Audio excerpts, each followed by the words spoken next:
My name is Clarkson and my student number is 246326.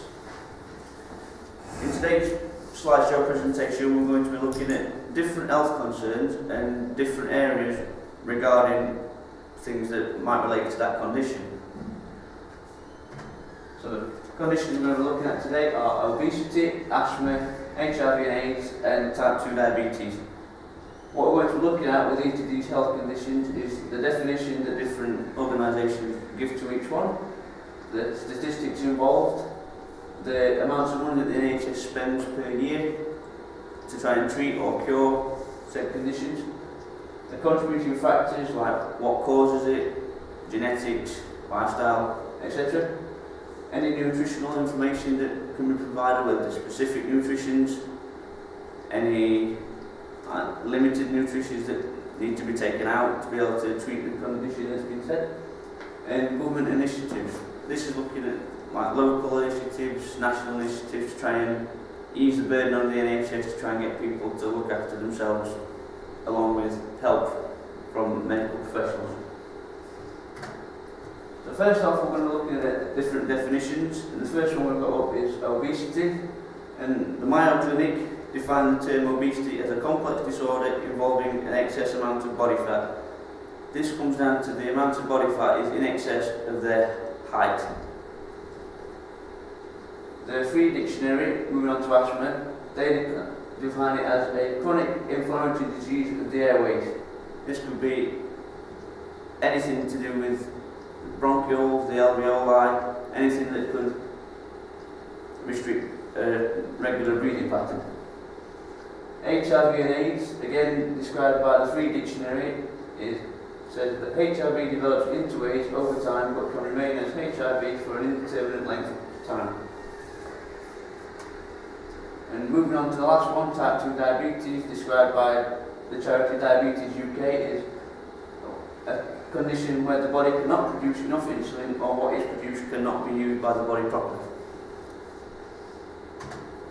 So, first off, we're going to look at obesity, and some of the sad information that we've got from this is that kids get what they want, and as you can see from the picture provided, young lad eating a McDonald's. And the ironic picture of the man to his right, you can clearly see he's obese, but the statement on his t-shirt says, "I beat anorexia."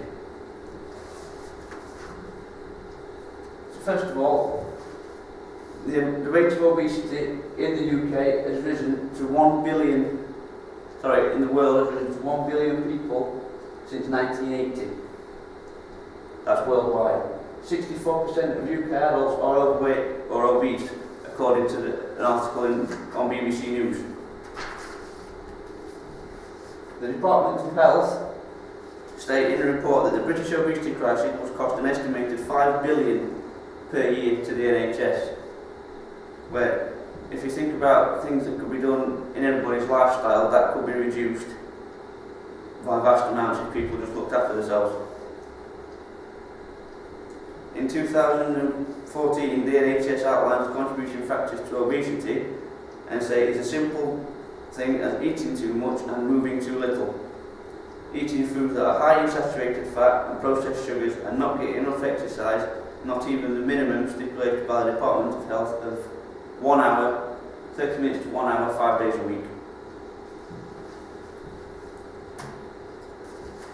Things that government initiatives have been put forward. The Department of Health again have rolled out the Change for Life initiative over the past few years, which aims to get families to make small changes to their lifestyle by eating more fruit and veg, cutting down on fatty foods and being more active. The way that they get this across is through posters on bus stations and billboards, through TV adverts that you've probably seen over the Christmas period, and leaflets posted through doors. You can also get packets, little information leaflets from GP surgeries or chemists. It stipulates inside involves meal planners with health recipes, and in conjunction with this, the Food Standards Agency have their Eat Well plate, which shows what nutrients to eat and in what quantities, how much dairy or fat products they need in the diet compared to how much leafy greens and meat they need. From the NHS, which was put forward in 2013, they put a 5-day initiative, which encourages people to eat 5 portions of fruit and veg per day as part of a healthy and balanced lifestyle. Again, from the Department of Health, they're also using things called wellbeing boards. And the idea behind this is for local councils to bring different organisations to make healthier choices by putting their ideas on boards in their establishments. Other things I found that would help individuals with obesity and conquering it in their life would be, as well as using the Eat Well plate, we could have leaflets showing how many calories per day an individual needs. For instance, 2,500 calories for men and 2,000 calories for women, spread across 55% carbs, 30% fat and 15% protein. But a more advanced way that could be used for this is the trans-theoretical model for behaviour change. This could be used to find out what stage they are in wanting to change their lifestyle in terms of obesity, whether it's through pre-contemplation, through contemplation, all the way through to maintenance. The only problem with this is that a relapse could occur at any time, so they might need to start back at the beginning again through all 5 stages. The next condition we're going to be looking at is asthma. This is a personal one to me, as I have suffered from asthma since child. My daughter's currently suffering from it. And as you can see, young child using an air spacer for inhaler to ease his breathing pattern. According to Asthma UK, which is a charity helping to find cures and treatments for this condition, there are 5.4 million sufferers of asthma in the UK, 1.1 of which are children. It comes in various different forms, such as exercise-induced, which I personally suffer from, nighttime, coughing variant or occupational. This could come down to working in a dusty environment, such as bakeries, carpentry shops and the like. Asthma accounts for over 1 million days off work each year and causes 3 deaths per day. It is part of a triad of conditions, not a Chinese gang if you're wondering. And this comes down to, if you've got asthma, then you're more than likely to have eczema, which you're more than likely to have allergies, which you're more than likely to have asthma. It just goes round and round. If you have one of these, you're more likely to suffer from another one. All conditions have a price, including asthma, and this comes to an estimated £1 billion per year for the NHS. And the contributing factors to this could be family history, early birth or low birth weight, exposure to smoke second hand, whereas like see people driving in their cars smoking a cigarette and the kids sat in the back of their second hand smoke, which you can't see most of, could be travelling around the car, or childhood bronchitis.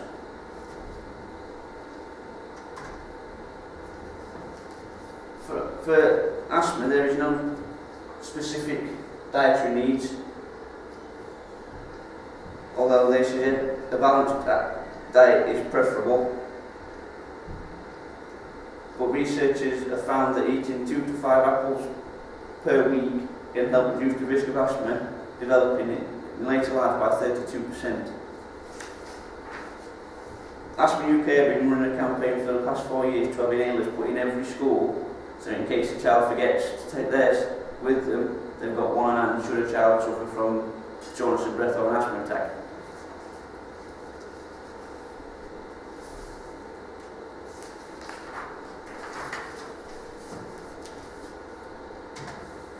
The next slide that we'll be looking at, next condition, is HIV and AIDS.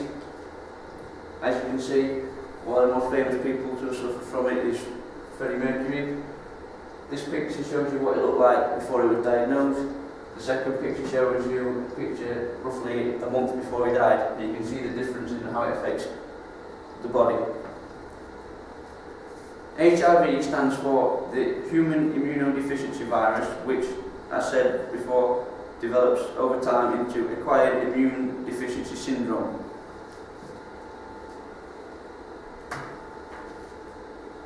The Daily Mail in 2014 produced an article saying that 7,000 UK residents are diagnosed with HIV each year, of approximately 60% are born outside the UK. And from a diagnosis to death, it costs the NHS a massive £1 million per patient. So you can imagine the cost of the NHS if 7,000 people are diagnosed every year at £1 million each. The WebMD lists the contributing factors as unsafe sex without the use of a condom, or multiple partners, prostitutes, or with previously diagnosed HIV sufferers, or for those using intravenous drugs, sharing needles, or using unsterilised needles that have been left out in the open to gain bacteria and things. Again, there's no strict nutritional advice that are given for HIV sufferers, but for an individual suffering with this disease, eat healthy balanced diet consisting of lean meats, fruit and veg, whole grains and legumes. This could limit limiting sugary and high fat foods. This is used to help in keeping a strong immune system for as long as possible, and it also helps manage the symptoms of the disease and manage the side effects of the treatment that has been prescribed.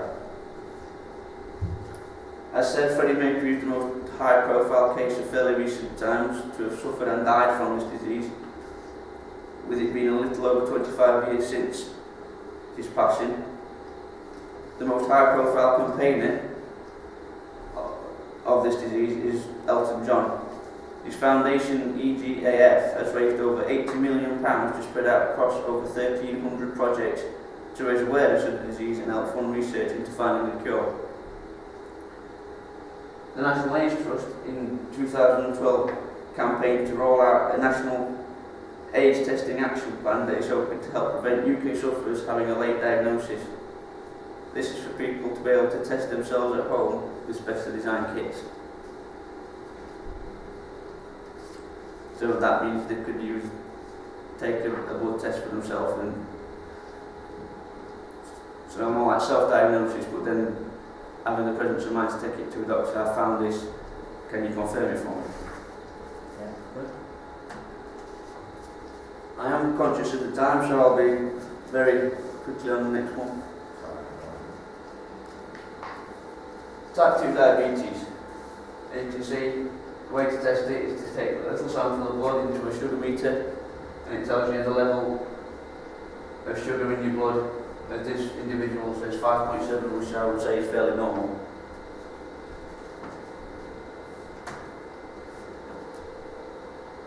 In 2014, the NHS claimed that 3.1 million people suffer from type 2 in the UK, with a staggering 850,000 yet to be diagnosed.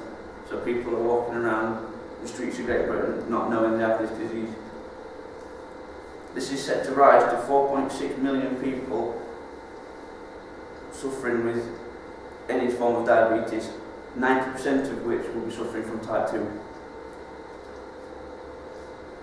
It is stated that it costs £14 billion a year to treat type 2 diabetes, and that's an estimation of £1.5 million an hour. 11.7 billion of that is put aside for the treatment of type 2. The contributing factors that can produce this disease in individuals is their weight. Are they obese? Are they underweight? This is a primary risk factor, but is not always the case.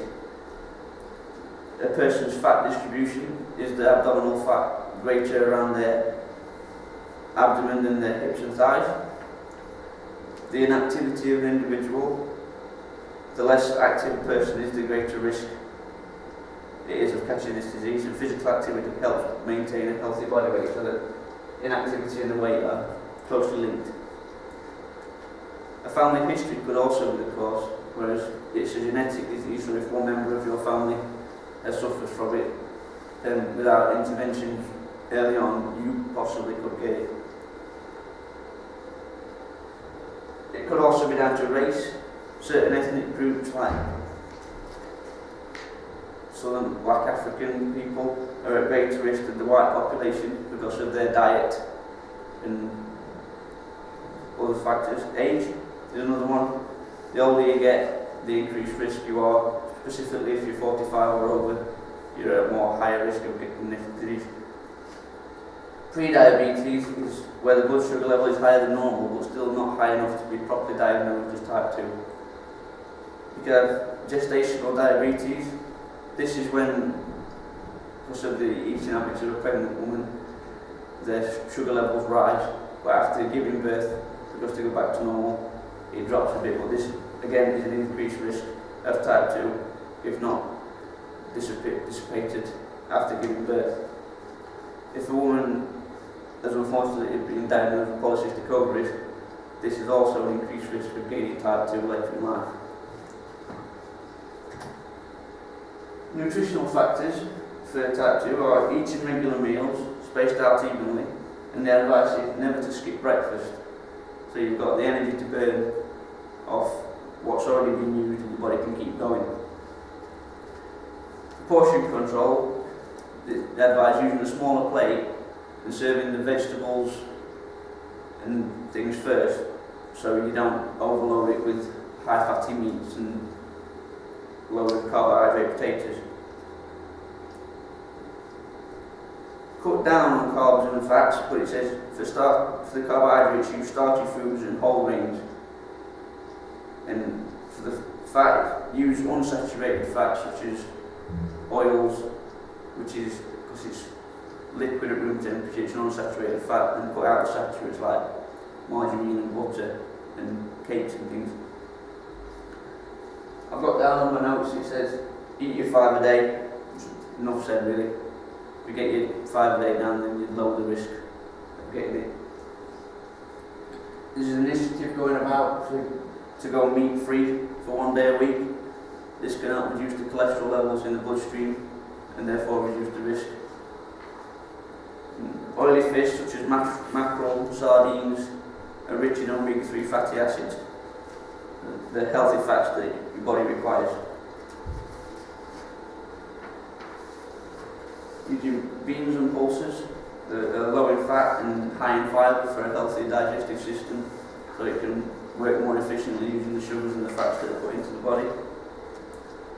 Use sugary things only as a treat, so if you're on a personal training plan and you meet a goal, you could have, say, a sticky one at the weekend, which you've met that goal, and for the next goal, if you meet it, have another treat again. It's imperative that a person drinks water, a minimum of 2 litres a day, if not exercising, but if exercising, then per pound of body weight, per 2 pounds of body weight lost, it's a litre of water that is required to put back in to keep yourself hydrated. Avoid diabetic foods. Some of the diabetic foods are containing ingredients that are found in other things that are labelled as inedible, such as sorbitol is a sugar alcohol sweetener which can be found in diabetic foods, but is also used as a lubricant in contact lens cleaner.